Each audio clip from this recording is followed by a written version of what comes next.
जो फ़िनलैंड का education system है उसकी एक बड़ी ख़ास हैसियत ये है कि वहाँ पे 16 साला तालीम तक कोई भी एग्ज़ाम नहीं लिया जाता। वहाँ पे कोई ग्रेडिंग सिस्टम नहीं है। वहाँ पे बच्चों को एक्सपीरियंशियल लर्निंग करवाई जाती है। वहाँ पे बच्चों को हैंड्स ऑन एक्सपीरियंस दिए जाते हैं। जैसे आईबी स्कूल सिस्टम में जो मोस्ट इम्पॉर्टेंट चीज़ है कि वो बच्चे की problem solving abilities, creativity and innovation को डेवलप करते हैं। वहाँ पे टीचर बनने के लिए बाकायदा आपके पास लाइसेंस होना चाहिए। आइंस्टाइन, न्यूटन समेत दुनिया के बड़े बड़े जो साइंटिस्ट हैं उनका ये कहना है कि उनकी जो इंटेलेक्चुअल एबिलिटीज़ हैं, उन इंटेलेक्चुअल एबिलिटीज़ में स्कूल का कोई रोल नहीं है। देयर वाज अ टाइम कि जब हमें नासिर काज़मी, अमजद इस्लाम अमजद और इतने बड़े बड़े शायर हमें मिलते थे, और आज वो वक्त है कि ऐसे शायर हैं कि वो शेर कैसे बोलते हैं कि वो गुजर रहा था और मुझे प्यार हो गया। ठीक है।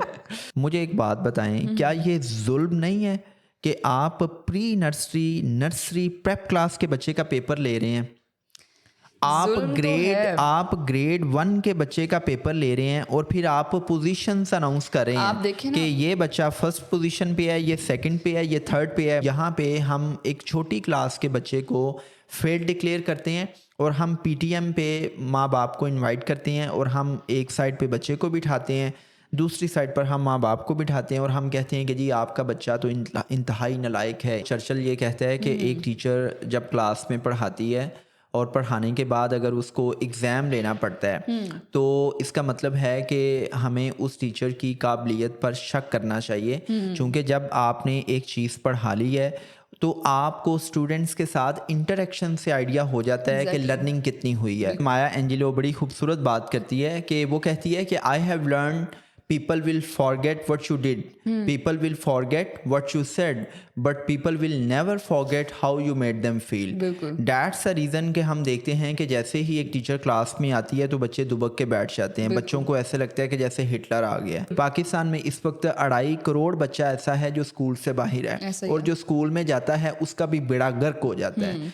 वो बच्चा भी प्रोडक्टिव नहीं है, वो सोसाइटी में कंट्रीब्यूट नहीं कर रहा। नहीं। हम समझते हैं जी आज मेरे बच्चे ने होमवर्क कर लिया, अब मैं स्कूल में हूँ। और भाई हमें क्यों समझ नहीं आती कि ये होमवर्क से कोई लर्निंग नहीं होती। लर्निंग होती है बातें करने से। दुनिया का कोई भी काम जिसमें दोस्त धमकी आ जाए, जिसमें आप खौफ के साए में काम करवाएं, वहाँ पे कभी भी लर्निंग नहीं होगी। और हायर क्लासेस में तो मैंने देखा है कि वो उस्ताद जो क्लास में पढ़ाता है उसी उस्ताद ने शाम के वक्त एक एकेडमी खोली हुई है और बच्चों को क्लासरूम के अंदर डंडे के ज़ोर पे परसुएट किया जाता है कि तुमने एकेडमी में आना है। जॉन हॉट की किताबें जब मार्केट में आईं तो 1971 में ग्रोइंग विदाउट स्कूल्स के नाम से एक तहरीक चली, और उस तहरीक के नतीजा में लाखों अमरीकियों ने अपने बच्चों को स्कूल से उठवा लिया।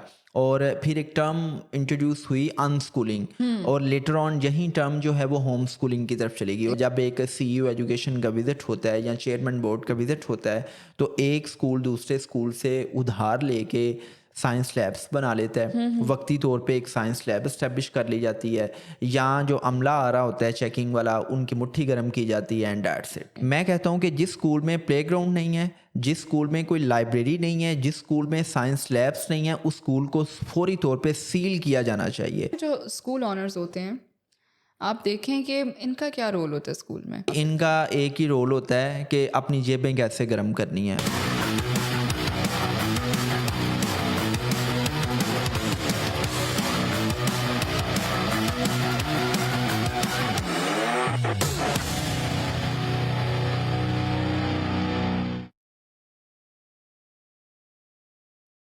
अस्सलाम वालेकुम व्यूअर्स, उम्मीद करती हूँ आप सब खैर खैरियत से होंगे। और आज के पॉडकास्ट में हम डिस्कस करेंगे एजुकेशन सिस्टम की डायनामिक्स को, कि वो पेरेंट्स जो अपने बच्चों की स्कूलिंग से परेशान हैं, जिनको लगता है कि उनके बच्चों का पढ़ाई में दिल नहीं लगता, या उनको किस एज में स्कूल में एडमिशन करवाना चाहिए।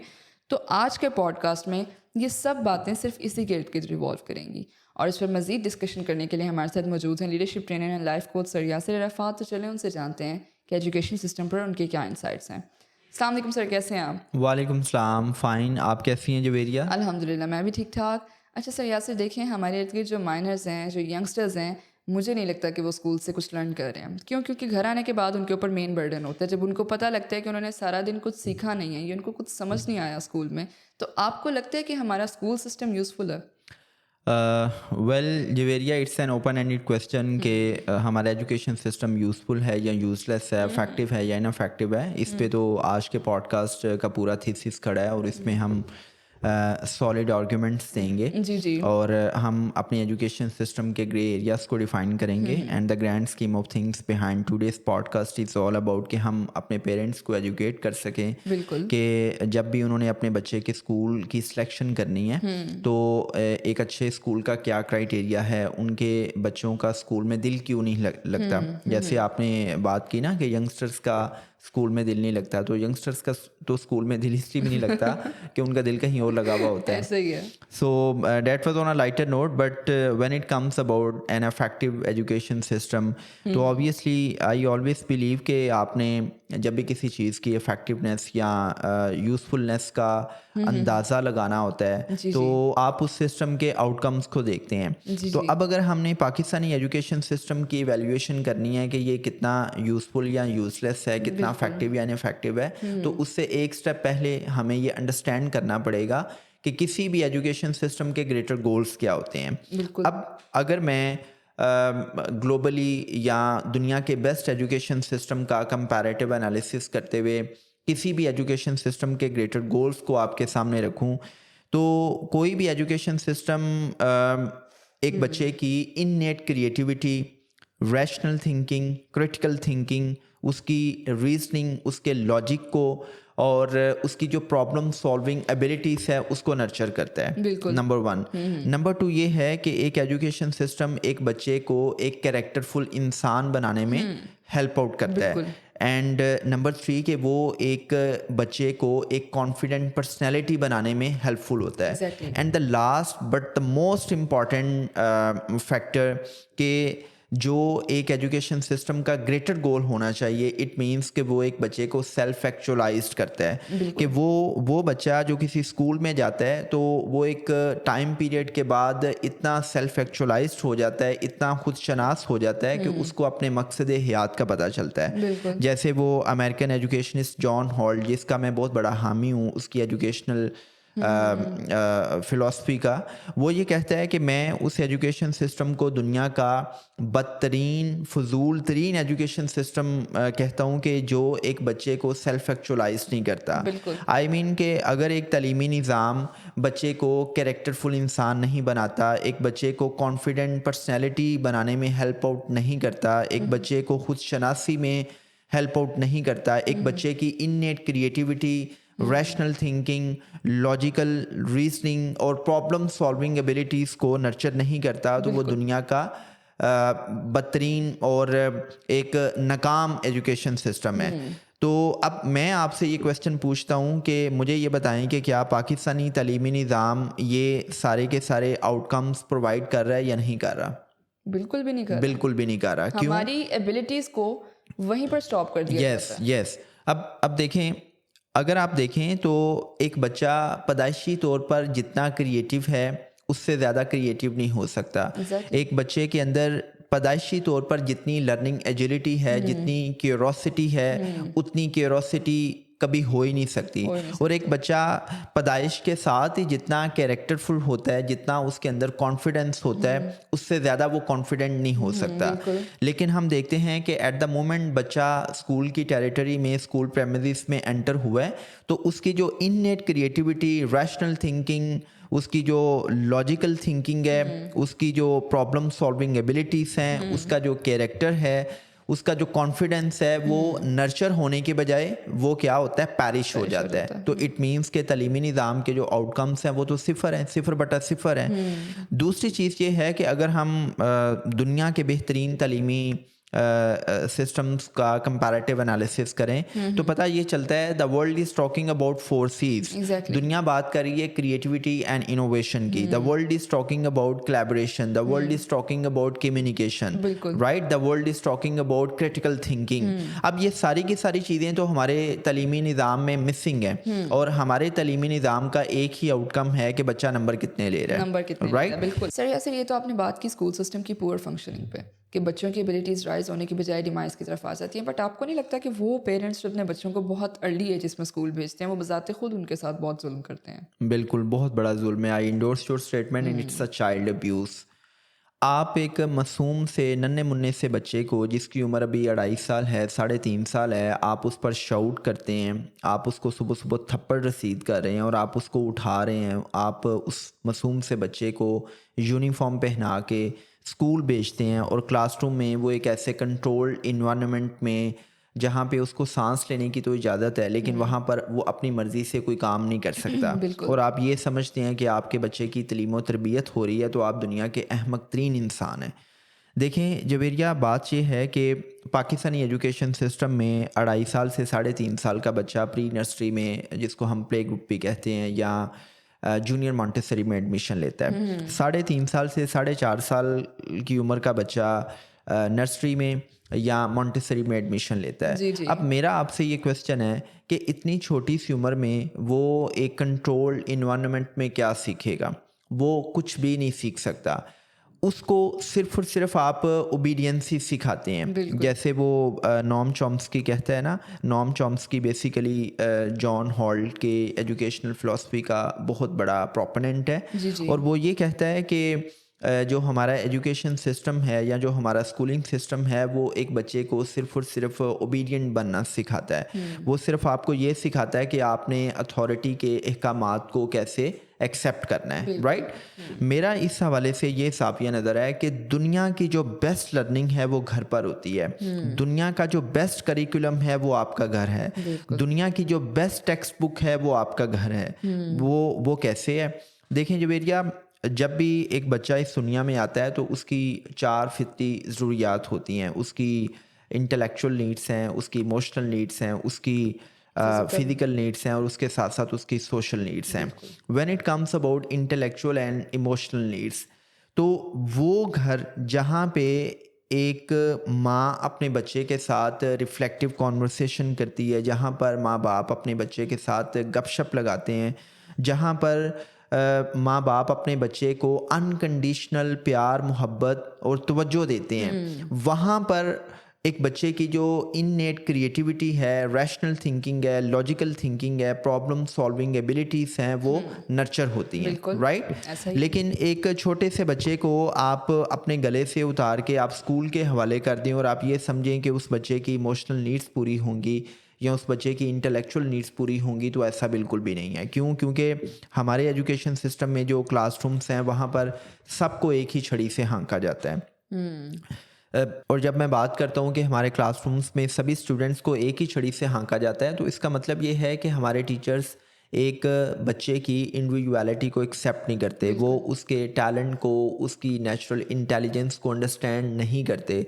वो समझते हैं कि अगर मिस्टर ए मैथ्स में 100/100 ले रहा है तो मिस्टर बी को भी मैथ्स में 100/100 लेने चाहिए। बिल्कुल। वो समझते हैं कि अगर मिस्टर सी साइंस में 100/100 ले रहा है तो मिस्टर डी को भी साइंस में 100/100 लेने चाहिए।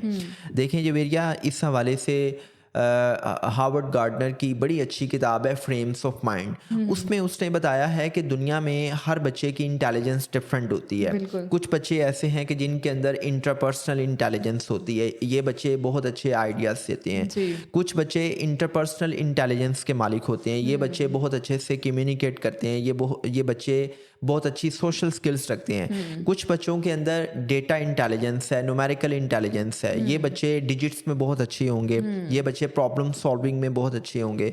कुछ बच्चों के अंदर एग्जिस्टेंशियल इंटेलिजेंस होती है, वो बच्चे कायनात की एग्जिस्टेंस के बारे में, अपनी एग्जिस्टेंस के बारे में क्वेश्चंस उठाते हैं। इसी तरह कुछ बच्चों के अंदर म्यूजिकल इंटेलिजेंस है, वो बच्चे नात बड़ी अच्छी पढ़ेंगे, किरात बहुत अच्छी करेंगे, गाना बहुत अच्छा गाएंगे।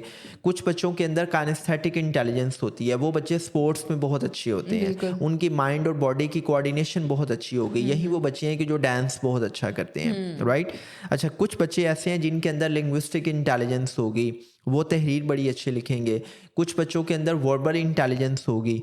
सो हर बच्चा जो है वो एक डिफरेंट इंटेलिजेंस के ऐसा ही साथ है। पैदा हुआ है। जब आप सब बच्चों को एक ही नज़र से देखेंगे और आप सिस्टम की कंपल्शंस में रहते हुए सभी बच्चों से डिमांड करेंगे कि वो आपको एक जैसे नताइज दें, ऐसा तो ही फिर है। मसला पैदा होता ऐसा ही है। है। इस हवाले से जैक एंड फील्ड ने बड़ी अच्छी बात की। उसने अपनी poems book chicken soup for the soul में वो कहता है कि जंगल में फैसला हुआ कि हम एक स्कूल खोलेंगे और उस स्कूल में 4 डिसिप्लिन सिखाए जाएंगे, क्लाइंबिंग, रनिंग, स्विमिंग और फ्लाइंग। अब ऐसा हुआ कि जो रैबिट था वो रनिंग में 100/100 ले रहा था, लेकिन जब उसको स्विमिंग की क्लास में भेजा जाता था तो उसका नर्वस ब्रेकडाउन हो जाता था। वो कहता था भाई खुदा का नाम है, मुझसे रनिंग जितनी मर्जी करवा लो लेकिन स्विमिंग में नहीं कर सकता। तो टीचर ने क्या किया, टीचर ने कहा कि खबरदार, तुमने रनिंग की, तुम्हारी आज से रनिंग बंद है, तुमने स्विमिंग में एक्स्ट्रा क्लास लेनी है ताकि तुम स्विमिंग में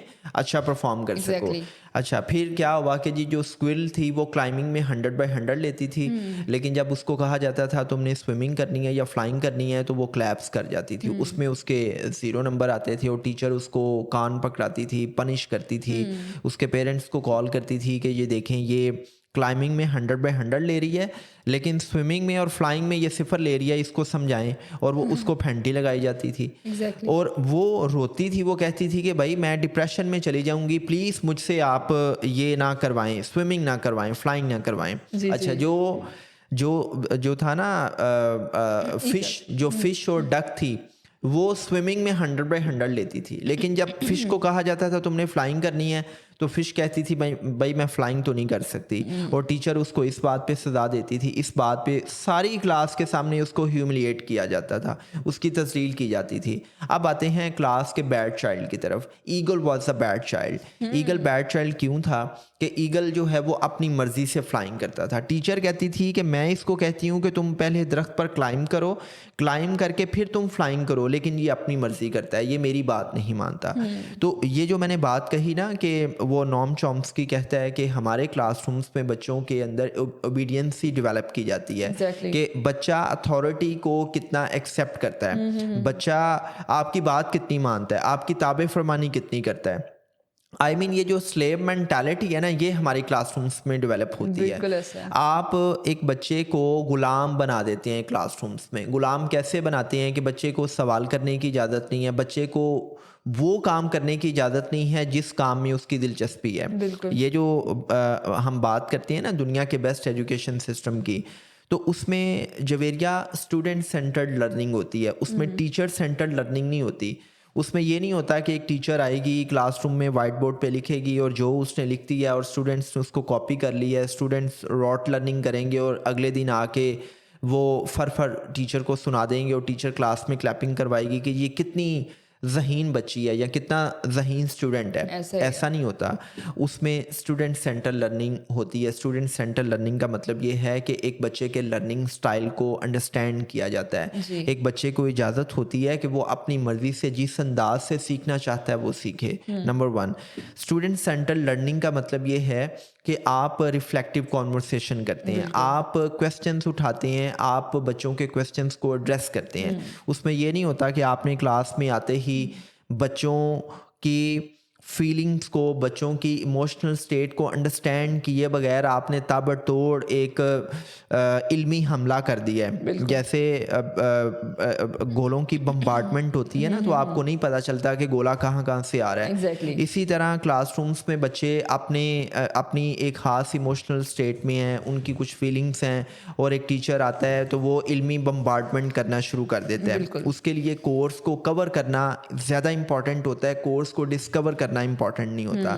वो एक बच्चे की फीलिंग्स को अंडरस्टैंड नहीं करता कि बच्चा क्लास में किस इमोशनल स्टेट में बैठा हुआ है। जैसे वो माया एंजेलो बड़ी खूबसूरत बात करती है कि वो कहती है कि I have learn people will forget what you did, people will forget what you said, but people will never forget how you made them feel.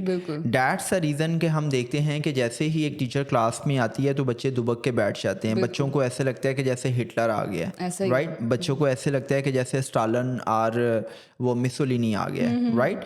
होता ये है कि देखें जवेरिया, आपने क्लास में आके सबसे पहले बच्चों को अच्छा फील करवाना होता है। हम क्या करते हैं, या हम क्या देखते हैं कि एक टीचर क्लास में आती है और वो बच्चों को अच्छा फील करवाए बगैर चलें जी, वो बुक्स निकालें अपनी। या तो वो लेसन स्टार्ट कर Exactly. देती है, या वो बुक्स चेकिंग होगी या होमवर्क चेकिंग होगी।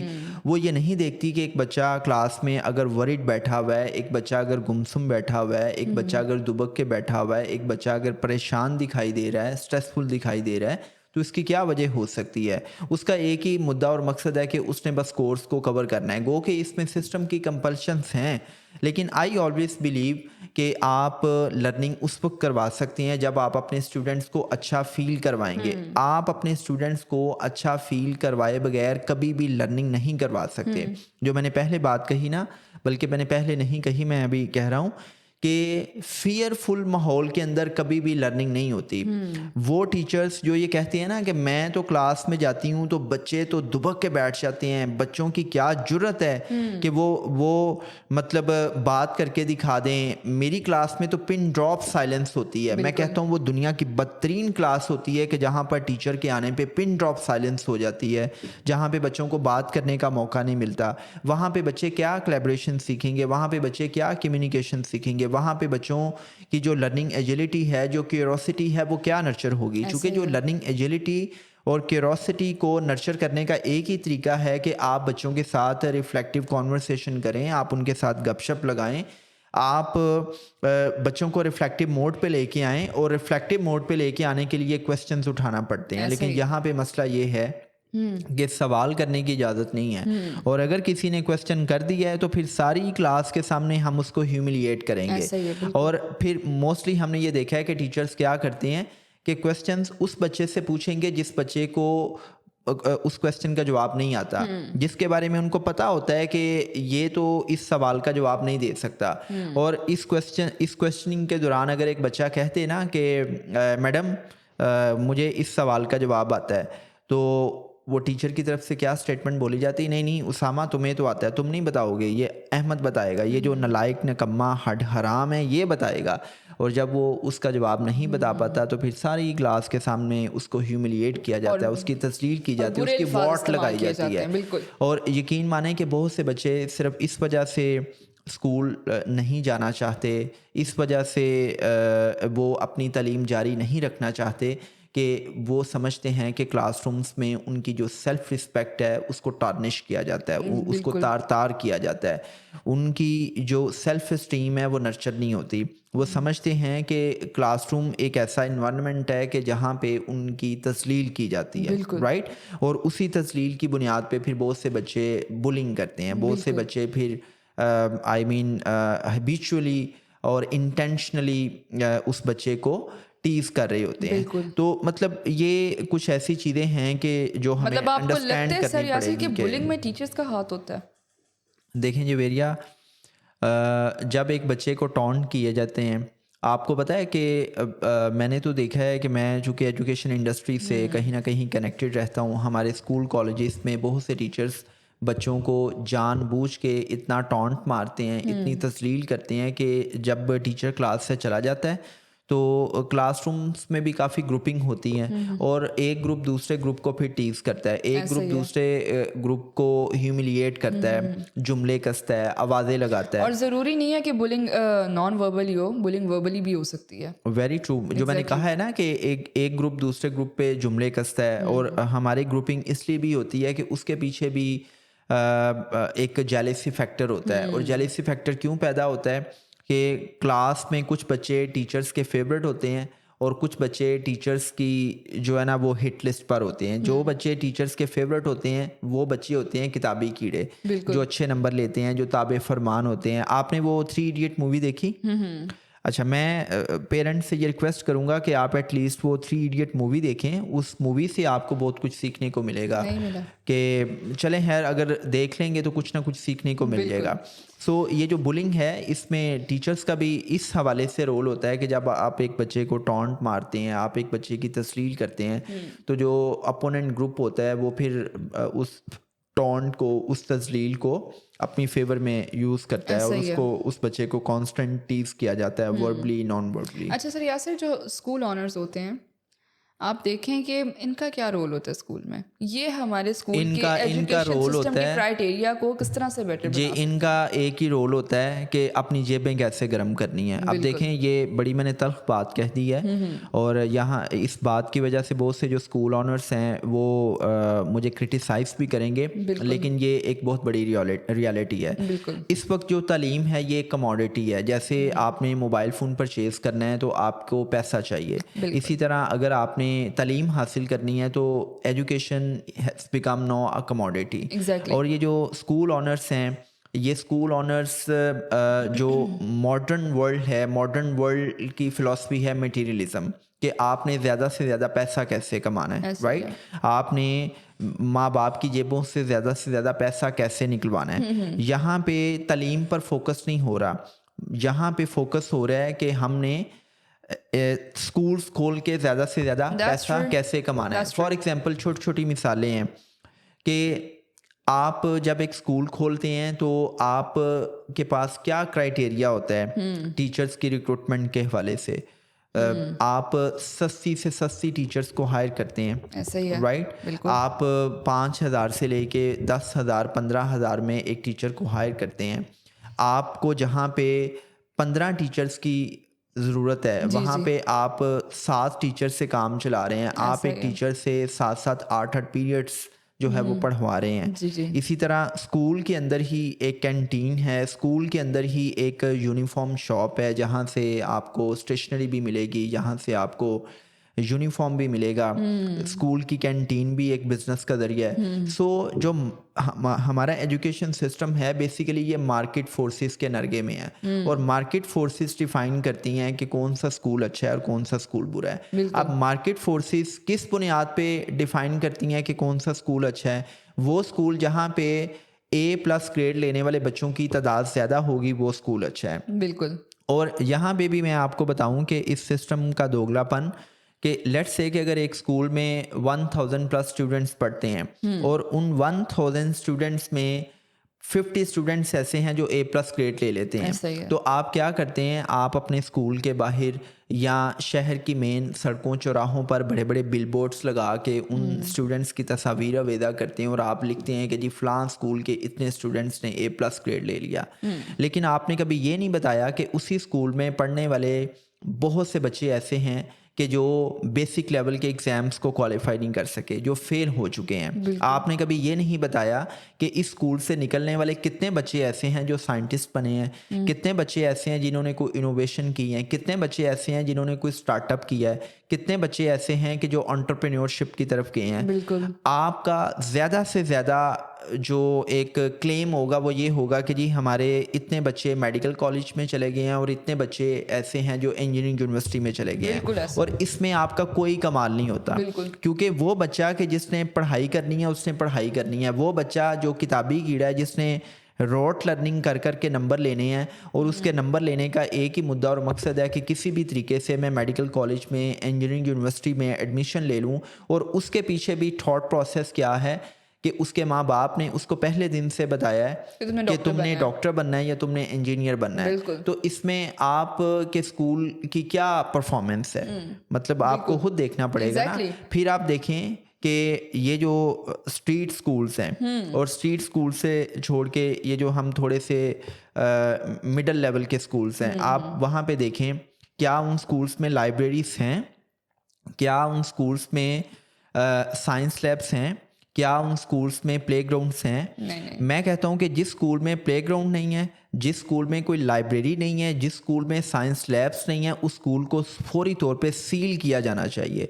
और यहाँ पे आई एम डीपली कंसर्न कि ये जो एजुकेशन बोर्ड्स हैं, आई मीन जैसे ये 22 है, और जैसे ये लाहौर बोर्ड है, गुजरांवाला बोर्ड है, ये जो एजुकेशन बोर्ड है, इनके पास ये मैंडेट है। इसी तरह जो CEO एजुकेशन है उसके पास ये मैंडेट है कि वो स्कूल्स में जाके चेकिंग करें कि कौन से स्कूल्स मिनिमम स्टैंडर्ड्स पे पूरा उतर रहे हैं। लेकिन जहाँ पे भी मैलाफाइड प्रैक्टिसेस चलती हैं, जब एक CEO एजुकेशन का विजिट होता है या चेयरमैन बोर्ड का विजिट होता है, तो एक स्कूल दूसरे स्कूल से उधार लेके साइंस लैब्स बना लेता है, वक्ती तौर पे एक साइंस लैब इस्टेब्लिश कर ली जाती है, या जो अमला आ रहा होता है चेकिंग वाला उनकी मुट्ठी गर्म की जाती है, एंड दैट्स इट। बिल्कुल मतलब ऐसे। ये देखें ना, the level of education we are providing to our kids, कि जो हमारे बच्चे हैं वो हमारा फ्यूचर है, और बिल्कुल हम अपने फ्यूचर को किस तरह प्रिपेयर कर रहे हैं वो आपके सामने है। बिल्कुल ऐसा है।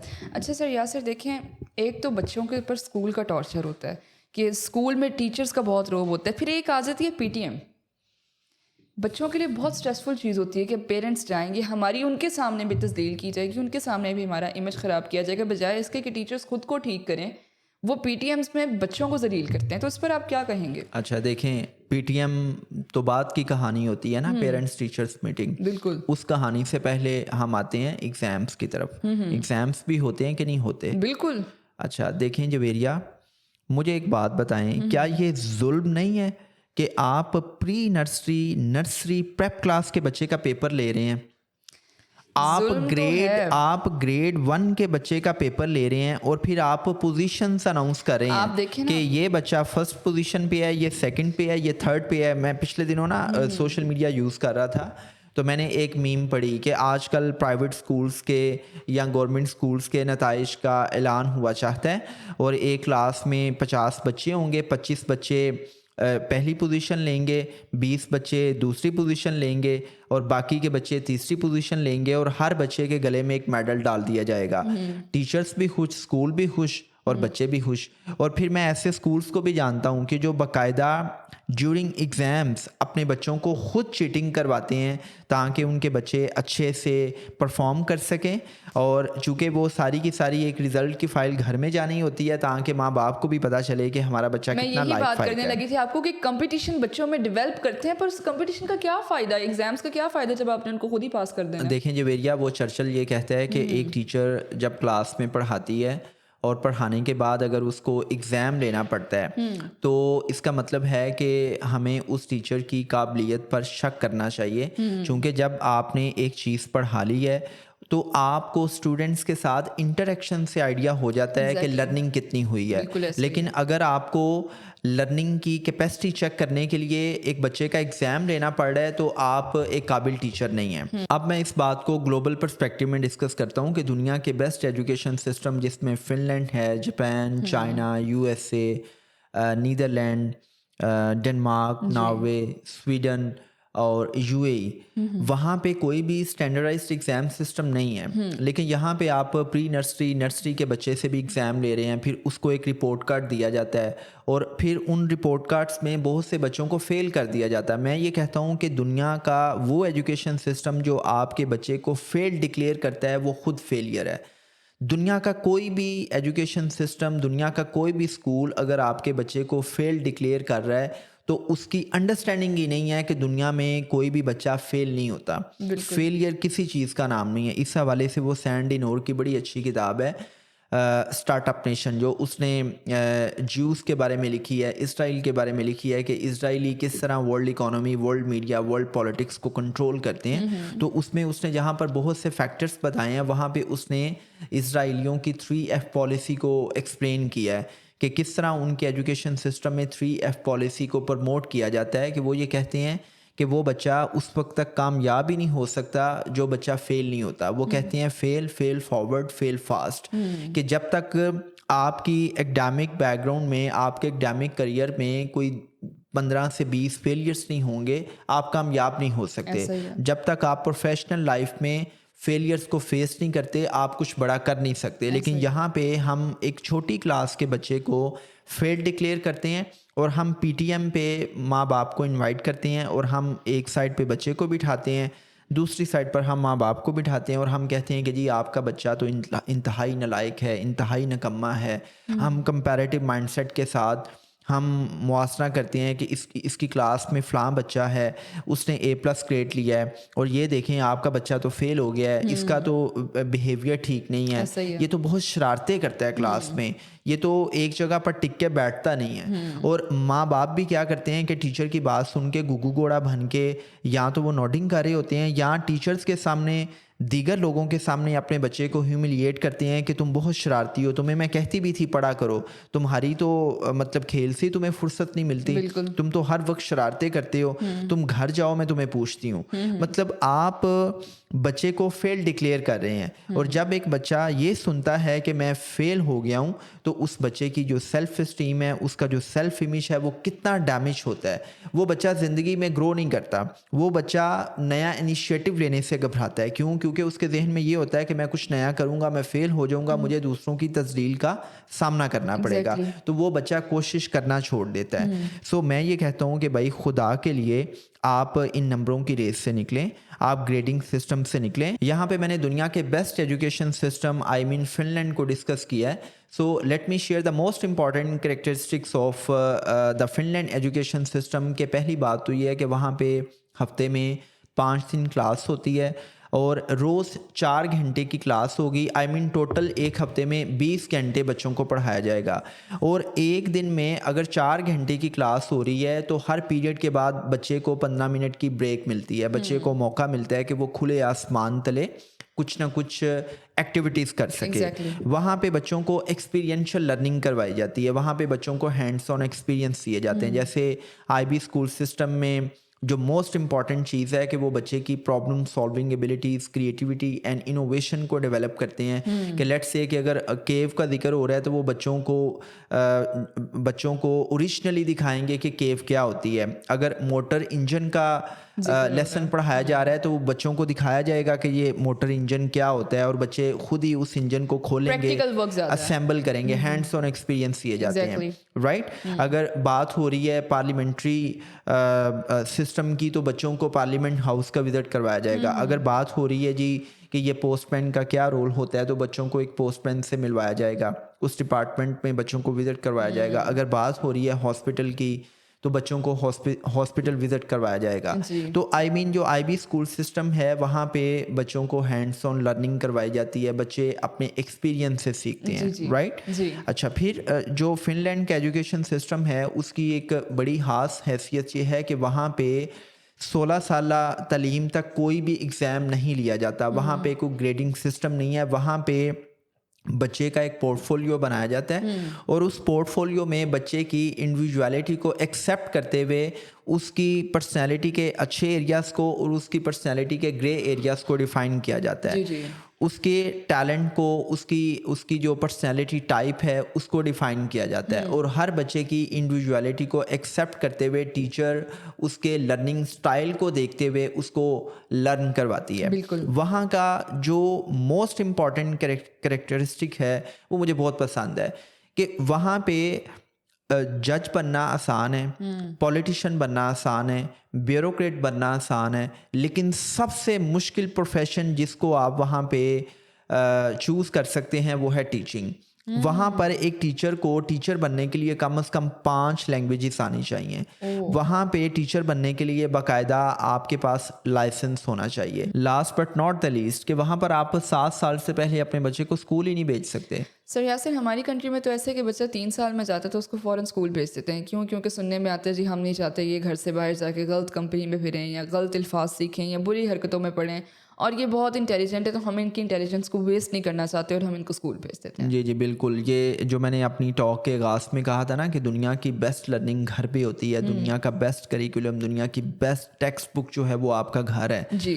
तो उसका मतलब ये है कि अगर आपने बच्चे पैदा किए हैं तो नो इट्स योर रिस्पॉन्सिबिलिटी कि आप उनको टाइम दें। जब आप उनको टाइम नहीं देंगे तो फिर वो सोसाइटी के रहमो करम पे होंगे। और दूसरी बात ये है कि जब भी हम सोसाइटल ट्रेंड्स की बात करते हैं ना तो ये मार्केट फोर्सेस ने एक ट्रेंड बना दिया हुआ है कि बच्चा पैदा होता है तो पैदा होते ही उसको स्कूल भेज दो। राइट। बच्चा 2.5 साल का है तो आपने उसको स्कूल भेजना है, चूँकि मार्केट फोर्सेस को ये चीज़ सूट करती है। ये आपकी रिस्पॉन्सिबिलिटी है कि आपने उसकी इंटेलेक्चुअल, सोशल, फिजिकल और इमोशनल नीड्स को पूरा करना है। वो बच्चा जो अभी तितली पकड़ना सीखता है, वो बच्चा जो अभी माँ की गोद में होना चाहिए, वो बच्चा जिसको अपनी माँ के साथ गपशप लगानी है, वो बच्चा जिसको खेल कूद से सीखना है, आप क्या करते हैं? आप उसके हाथ में पेपर पेंसिल पकड़ा देते हैं। आप क्या करते हैं? आप उसको कहते हैं कि ये पे के नीचे नुक्ते आपने सही नहीं लिखे। आप उसको कहते हैं कि तुमने एफ की डंडी ठीक नहीं बनाई। वो बच्चा जिसको नेचर के साथ कनेक्ट होके सीखना था, वो बच्चा जिसको माँ बाप का वक्त चाहिए था, वो बच्चा अब स्कूल के रहमो करम पे है। तो जब हमने तलीम व तरबियत को स्कूल के लिए आउटसोर्स कर दिया हो तो फिर ऑब्वियसली हम ये बात कहेंगे कि जी मेरा बच्चा ज़हीन तो बहुत है, तो हम ये चाहते हैं कि हम अपने बच्चे की ज़हानत को नर्चर करने के लिए स्कूल भेज दें। देखें, स्कूल आपके बच्चे की ज़हानत को बिल्कुल नर्चर नहीं करेगा, चूँकि वहाँ पे जो पढ़ाने वाले हैं वो खुद अनगाइडेड हैं, बड़ी मासरत के साथ कि ये मैंने बड़ी गहरी बात कर दी है कि वहाँ पे जो पढ़ाने वाले हैं वो खुद अनगाइडेड हैं। इस हवाले से मैं ये बात करूँगा कि मैं आपको ऑलरेडी बता चुका हूँ कि पाकिस्तान के टॉप के स्कूल्स में एजुकेशन सिस्टम्स डिफरेंट किस्म के हैं अक्रॉस द कंट्री। बहुत से कॉलेजेस हैं, वहाँ पे मुझे टीचर्स ट्रेनिंग के लिए जाना पड़ता है। मैं 1 साल तक एक पाकिस्तान के बहुत बड़े कॉलेज का ब्रांड एम्बेसडर भी रहा हूँ, उसकी फ़ैकल्टी और उसके स्टूडेंट्स के साथ मैं अक्रॉस पंजाब में सेशंस करता रहा हूँ। तो जो मेरी अभी तक की जो अंडरस्टैंडिंग है, जो मेरी एक्सपीरियंशियल अंडरस्टैंडिंग है, वो ये है कि मैंने कॉलेज के प्रोफेसर साहबान से, मैंने टीचर से ये पूछा कि मुझे बताएं कि ये IoTs क्या हैं, ये मेटावर्स क्या है, ये चैट GPT क्या है, ये डेटा साइंस क्या है, मशीन लर्निंग क्या है, ये आर्टिफिशियल इंटेलिजेंस क्या है, राइट। तो यकीन माने कि 99% टीचर्स को ये पता ही नहीं है। उनको पता ही नहीं है कि मार्केट में क्या चीज़ें अपडेट आ रही हैं, उनको अपने नॉलेज को अपडेट करना है। उन्होंने क्या किया हुआ है कि 20 साल पहले, 10 साल पहले, 5 साल पहले उन्होंने जो सीखा था वो 5 साल से अपने स्टूडेंट्स को वहीं कुछ सिखा रहे हैं। उन्होंने कुछ नया नहीं सीखा, फ्यूचर के लिए प्रिपेयर ही नहीं किया जा रहा, वो जस्ट रेपिटेशन कर रहे हैं। एंड दैट्स द रीज़न कि जब आप अपने नॉलेज को, अपनी स्किल्स को up to the minute update नहीं करते और क्लासरूम में आने वाला बच्चा आपसे कोई नया क्वेश्चन उठाता है तो आप उसको शट अप कॉल देते हैं, क्योंकि आप खुद इनसिक्योर होते हैं, आप खुद अपडेटेड नहीं होते। और वो पेरेंट्स जिनको बहुत शौक होता है कि जी बच्चे को छोटी ही उम्र में स्कूल भेज दें, मैं उनसे रिक्वेस्ट करूंगा कि आप जॉन हॉल्ट की 2 किताबें ज़रूर पढ़ें, how children fail and second book is how children learn. जब आप ये 2 किताबें पढ़ेंगे तो ये 2 किताबें आपके लिए आई ओपनिंग होंगी।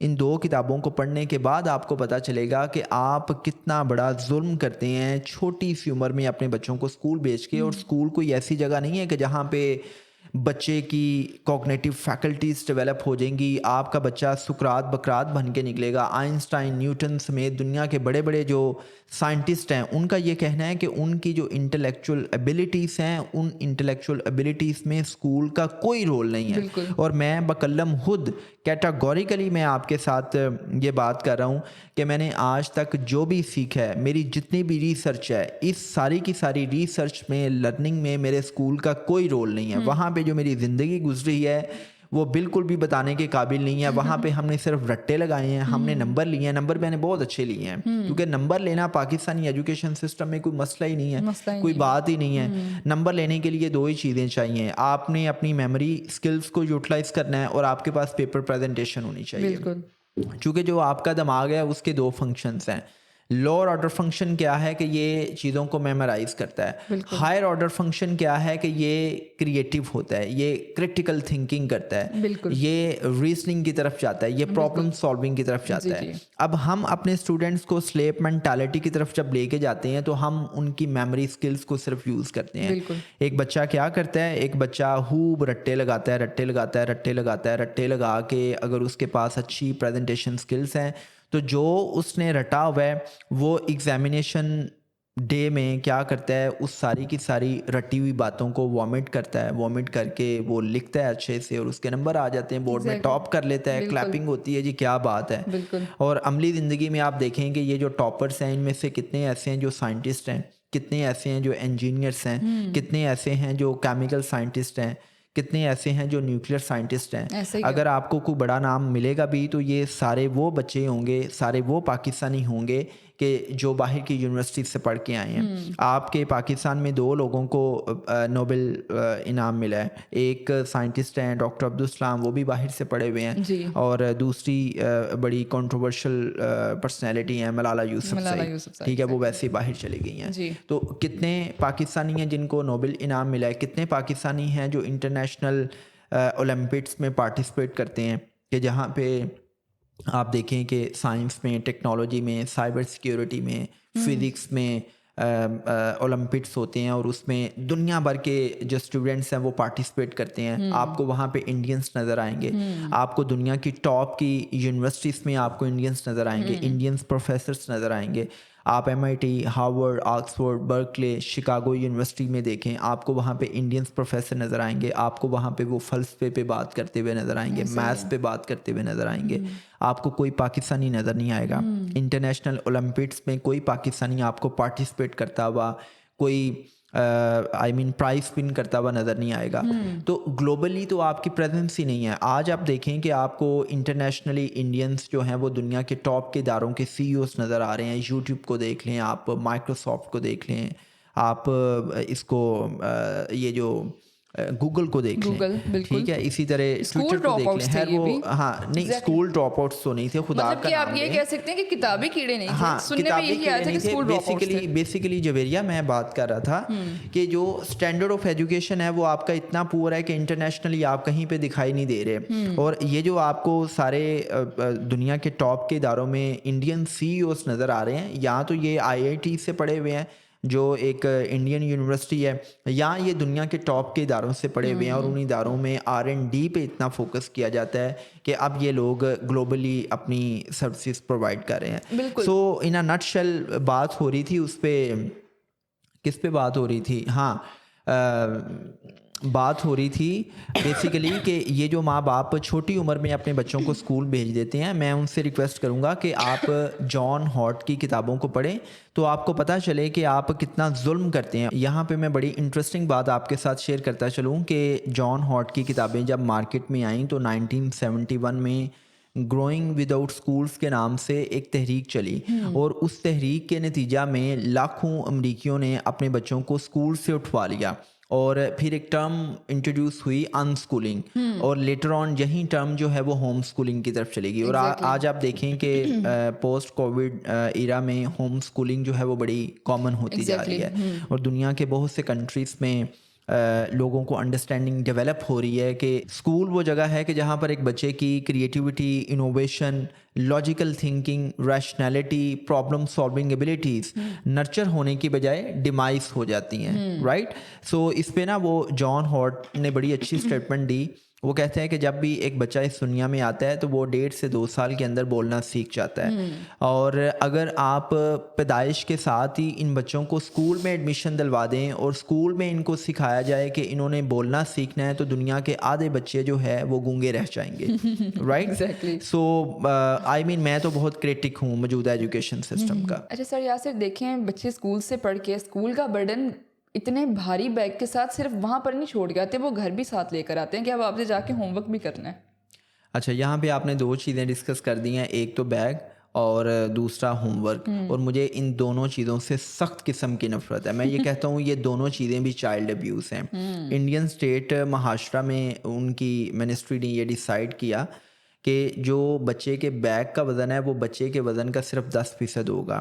यहाँ पे हम देखते हैं कि इतनी बच्चे की हाइट नहीं है, इतना बच्चे का वेट नहीं है जितना उसने बैग्स का बोझ लादा हुआ बिल्कुल है। ऐसा है। और दूसरा जो आपने होमवर्क की बात की है, मैं इस तलीमी निज़ाम से एक सवाल करता हूँ कि भाई ये कौन सा क्लासरूम था कि जिस क्लासरूम में लर्निंग नहीं हुई और आपने बच्चे को इतना होमवर्क दे दिया है कि माँ बाप को समझ भी नहीं आ रही और बच्चे को भी समझ नहीं आ रही, और माँ बाप बच्चे की होमवर्क कंप्लाइंस के लिए एक ट्यूटर रख रहे हैं या बच्चे को एकेडमी में बेचना पड़ रहा है। बिल्कुल। और हर क्लासेस में तो मैंने देखा है कि वो उस्ताद जो क्लास में पढ़ाता है उसी उस्ताद ने शाम के वक्त एक एकेडमी खोली हुई है और बच्चों को क्लासरूम के अंदर डंडे के ज़ोर पे परसुएट किया जाता है कि तुमने एकेडमी में आना है। और जो बच्चा एकेडमी में आता है वो दूध का दुल्हा है, वो बच्चा जो है वो टीचर की आंख का तारा है, और वो बच्चा जो उस उस्ताद की एकेडमी में ट्यूशन सेंटर में नहीं आ रहा उसको जिस्मानी सज़ा दी जाती है, उसको सबके सामने जलील किया जाता है। ये तो बड़ी जनरल प्रैक्टिस है पब्लिक प्राइवेट स्कूल्स में, हमने ये देखा है। अब देखिए जवेरिया, पहली बात तो ये है कि अभी थोड़ी देर पहले हमने दुनिया के बेस्ट एजुकेशन सिस्टम की बात की थी, तो वहाँ पे कोई होमवर्क नहीं दिया जाता। ये बीमारी सिर्फ पाकिस्तान में ही है कि यहाँ पे एक बच्चा, पहले तो उसकी मर्ज़ी के खिलाफ आप उसको एक ऐसे स्कूल में भेज रहे हैं जो स्कूल कम और मुर्गियों का डरबा ज़्यादा है, कि जहाँ पे एक कंट्रोल्ड इन्वायरमेंट है, जहाँ पे टीचर इतनी सख्त किस्म की है या इतना सख्त किस्म का है कि बच्चा खौफ के साए में जो है ना वो रहता है।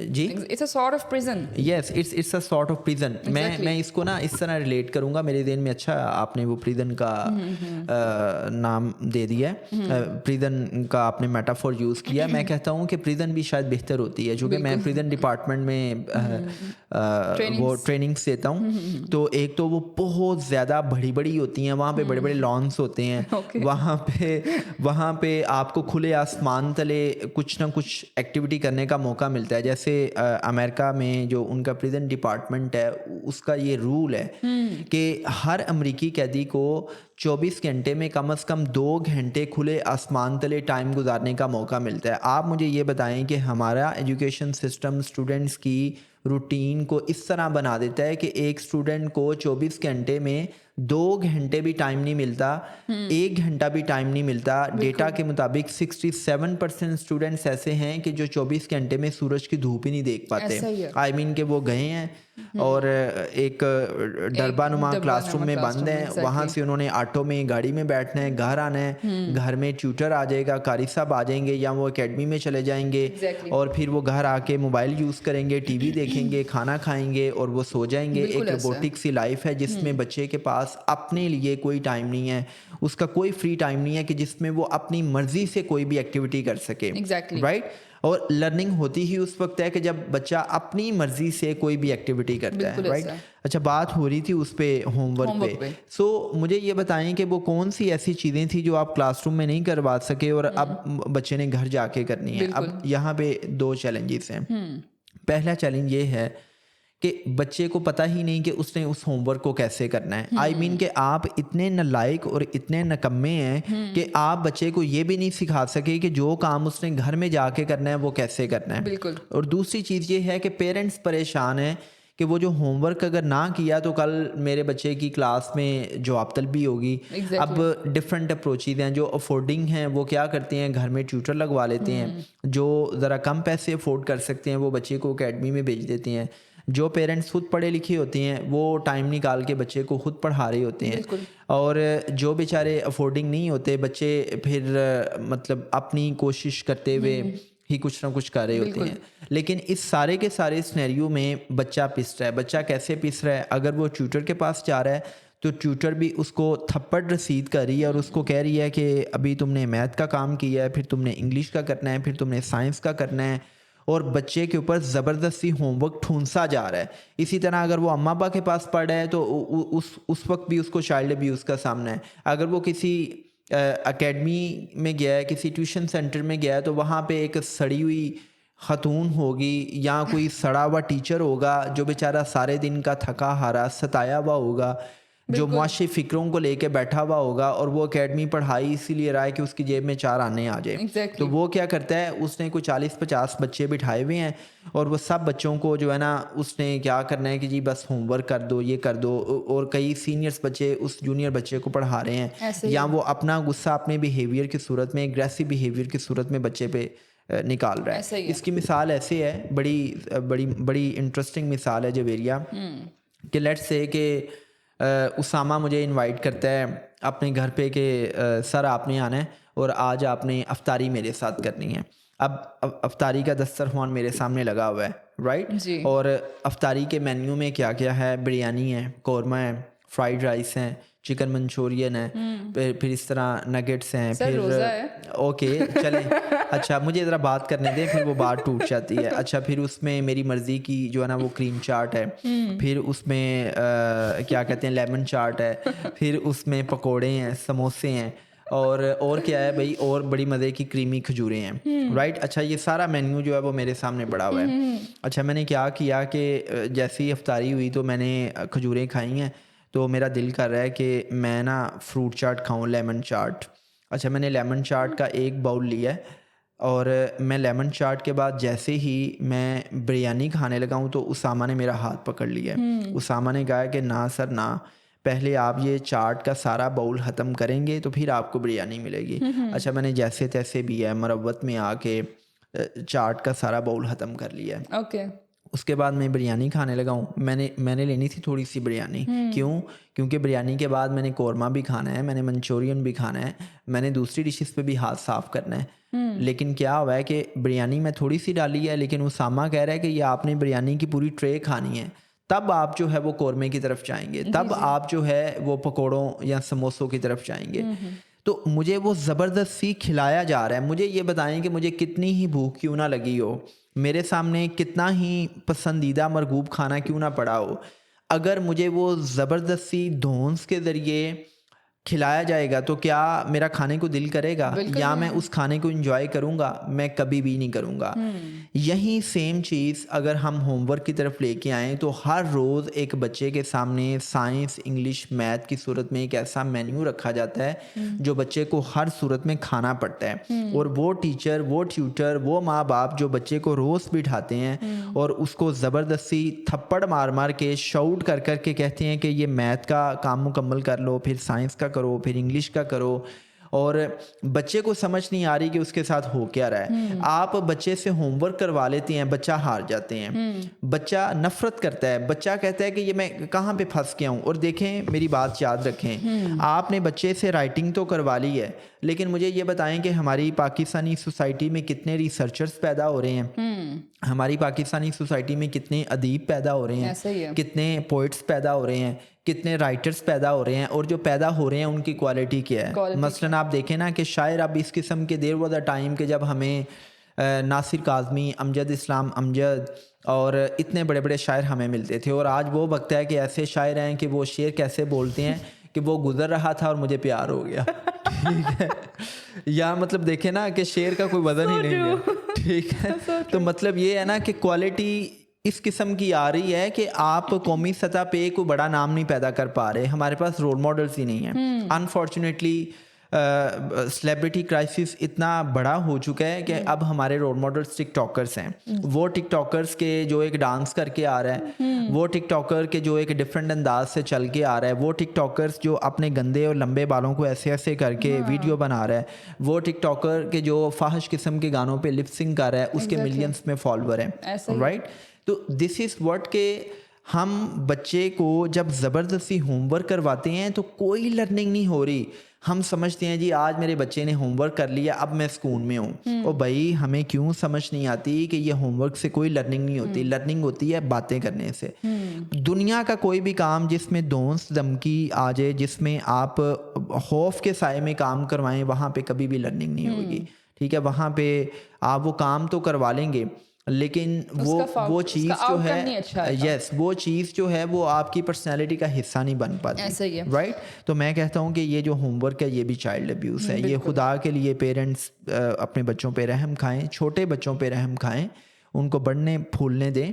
आपके बच्चे मासूम कलियों की तरह होते हैं, आप ये होमवर्क का बोझ डाल के उनको छोटी उम्र में मसल देते हैं। दैट्स अ रीज़न कि बच्चों की होलिस्टिक ग्रोथ ही नहीं हो पा रही, बच्चों के कद ही नहीं बढ़ पा रहे, ग्रोथ हार्मोन नहीं, बच्चे इतने स्ट्रेस में हैं। पहले हम बात करते थे स्ट्रेस है जी 40-50 साल के बंदे को, आज 4-5 साल का बच्चा स्ट्रेस में है। आज उसका एजुकेशन सिस्टम उसको स्ट्रेस दे रहा है।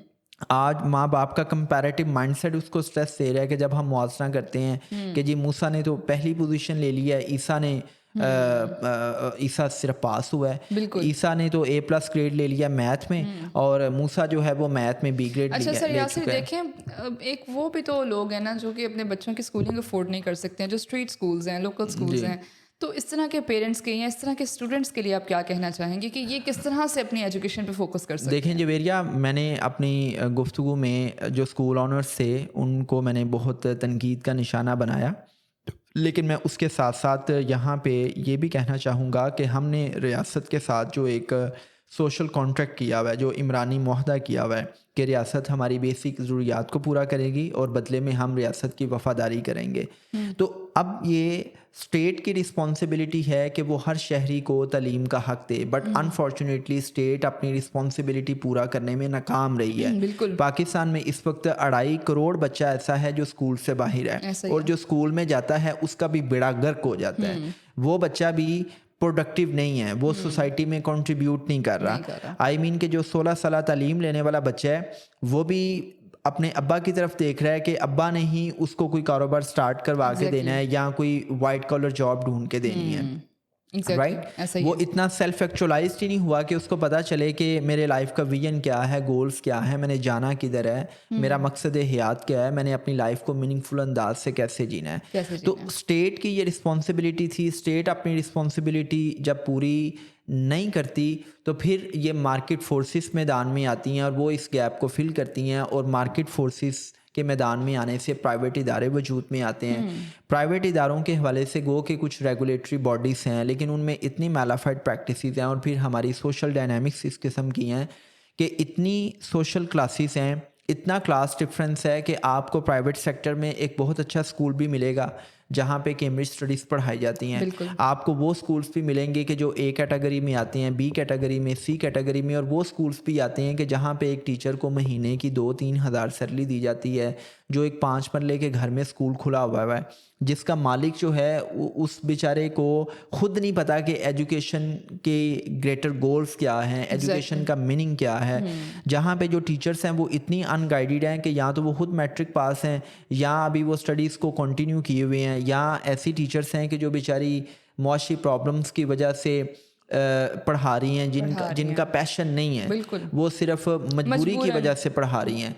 अब ये जो स्ट्रीट स्कूल्स हैं ये बेसिकली बच्चों के मुस्तकबिल को तबाह करने वाले स्कूल्स हैं। गो के मजबूरी की सूरत में बहुत से माँ बाप अपनी सहूलत को देखते हैं कि जी ये स्कूल नज़दीक है, इस स्कूल में फ़ीस कम है, ये स्कूल हम अफोर्ड कर सकते हैं, वो अपने बच्चे को भेज तो देते हैं।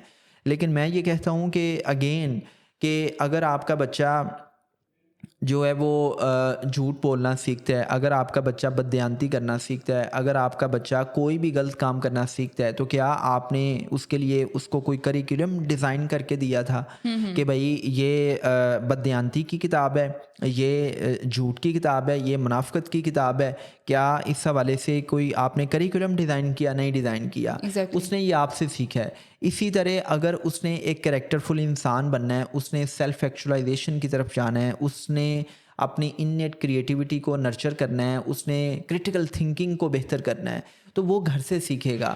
इसके लिए कोई रॉकेट साइंस की ज़रूरत नहीं है। Exactly. देखें, आप एक बच्चा है ना, आप उसको पार्क में छोड़ें, वो वहाँ पे भी क्रिएटिव है।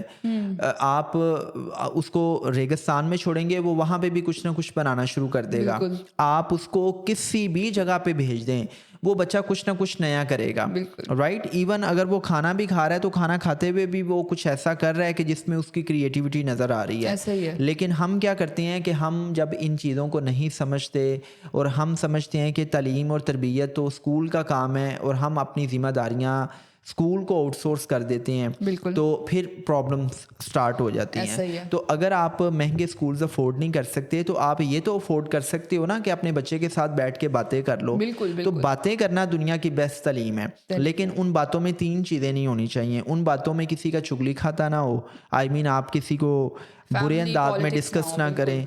उन बातों में मटेरियलिस्टिक चीज़ें इन्वॉल्व ना हों कि जी आज मैंने इतना जेवर परचेज कर लिया, उसने ये गाड़ी ले ली, उसने ये ले ली, उसने इतने कनाल का डीएचए में घर बना लिया।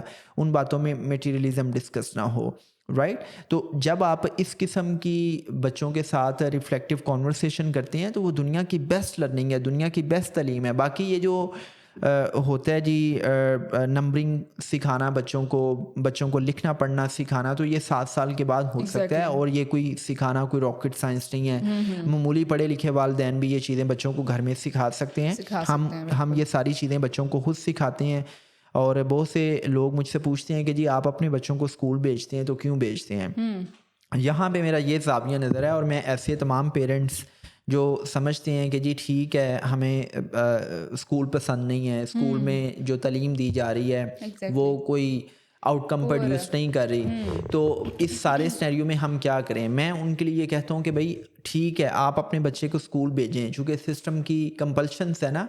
स्कूल में बच्चे को आपने इसलिए भी भेजना है कि आप समझते हैं कि जी आपके पास टाइम ही नहीं है, आप जॉब पे चले जाते हैं, आपकी मिसिस भी जॉब पे जाती हैं, या आपकी मिसिस हाउस होल्ड्स में इतनी बिजी हैं कि वो बच्चे को टाइम नहीं दे सकती। तो इस सारे सिनेरियो में आप बच्चे को स्कूल भेजें, लेकिन उसके साथ साथ उसकी तरबियत की रिस्पॉन्सिबिलिटी आपके ज़िम्मे है। तरबियत आपने स्कूल पे नहीं बिल्कुल, छोड़नी। स्कूल के रहमो चूँकि करम पे नहीं अगेन छोड़ आई वुड सकते आप, से कि एग्ज़ैक्टली। दुनिया की जो बेस्ट तरबियत है, दुनिया का जो बेस्ट इंस्टीट्यूशन है, दुनिया का जो best curriculum, best text book जो है वो आपका किरदार है। किरदार। आप जितने कैरेक्टरफुल हैं, आपका बच्चा उतना कैरेक्टरफुल है, ऐसा ही राइट? है। सो इट्स ऑल अबाउट कि आपने अपनी लाइफ की डायनामिक्स को अंडरस्टैंड करते हुए डिसाइड करना है कि हमने अपने बच्चे के एकेडमिक करियर को कैसे परस्यू करना है। एक बलूचिस्तान में रहने वाले इंसान की प्रॉब्लम्स हो रहे हैं, एक ढोक में, एक गांव में रहने वाला इंसान, उसकी प्रॉब्लम्स हो रहे हैं, बिग सिटीज़ में रहने वाले जो लोग हैं उनकी प्रॉब्लम्स हो रहे हैं, और जो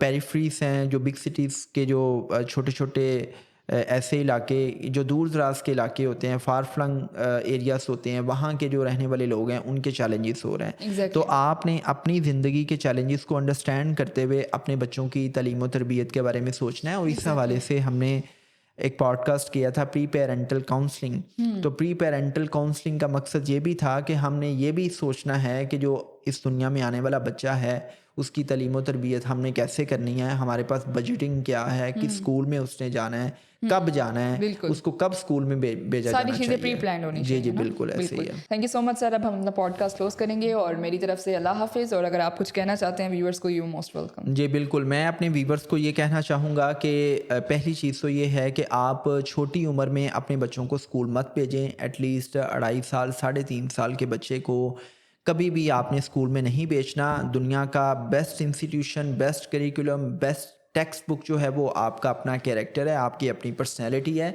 बच्चे आपसे सीखते हैं, आप उनकी होलिस्टिक नीड्स को पूरा करने के लिए उनके साथ रिफ्लेक्टिव कॉन्वर्सेशन करें, आप गपशप करें, आप उनको अपना टाइम दें, उनके साथ एक इमोशनल बॉन्डिंग डेवलप करें, और ये चीज़ें आपके बच्चे की होलिस्टिक नीड्स को पूरा करेंगी, उनकी सोशल, इंटेलेक्चुअल, फिज़िकल और इमोशनल नीड्स को पूरा करेंगी।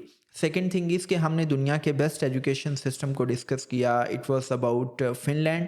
फ़िनलैंड में कोई स्टैंडर्डाइज्ड एग्जामिनेशन सिस्टम नहीं है। वहाँ पे 7 साल की उम्र में बच्चे को स्कूल भेजा जाता है। वहाँ पे स्टूडेंट सेंटर्ड लर्निंग है। वहाँ पे 5 दिन क्लास होती है, और एक दिन में 4 घंटे की क्लास के दौरान हर पीरियड के बाद 15 मिनट की ब्रेक होती है, और वहाँ पे बच्चे को कोई होमवर्क नहीं दिया जाता। सो आप होमवर्क के हवाले से ज़्यादा पैनिक मत हुआ करें। अगर आपने होमवर्क करवाना भी है तो बच्चे को पोलाइटली होमवर्क करवाएं, उसकी मार कुटाई मत करें, ये चाइल्ड अब्यूज़ है।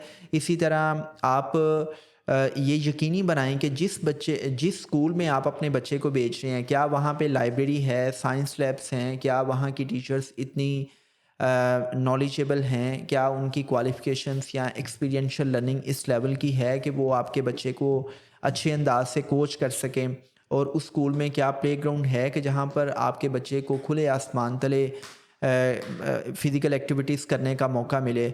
और उसके साथ साथ फिर हमने डिस्कस किया कि जो टीचर्स हैं उनको मॉडर्न टीचिंग की तरफ आना है, उनको स्टूडेंट सेंटर्ड लर्निंग की तरफ आना है, और लर्निंग का बेहतरीन अंदाज़ क्या है कि आप स्टूडेंट्स को ज़्यादा से ज़्यादा क्वेश्चंस करने का मौका दें। आप कोर्स को कवर करने के बजाय आप कोर्स को डिस्कवर करें, और आप खौफ के साए में तालीम देने की बजाय आप अगर स्टूडेंट्स की जो क्यूरोसिटी है, लर्निंग एजिलिटी है, उसको नर्चर करना चाहते हैं तो आप स्टूडेंट्स को अपनी क्लासरूम में अच्छा फ़ील करवाएं। और इसमें बस बातें तो बहुत सी हो सकती हैं, आप इन छोटी छोटी चीज़ों को अप्लाई करें। आई होप सो कि ये चीज़ें आपकी अपने बच्चों के एकेडमिक करियर के हवाले से काफ़ी क्लैरिटीज़ को डेवलप करने का बायस बनेंगी, और अल्लाह पाक आप सबको दुनिया और आखिरत में ढेरों कामयाबियाँ दे। आपके बच्चे आपके दिलों का सुकून बने। आप सब जिंदाबाद और पाकिस्तान पाइंदाबाद। Thank you.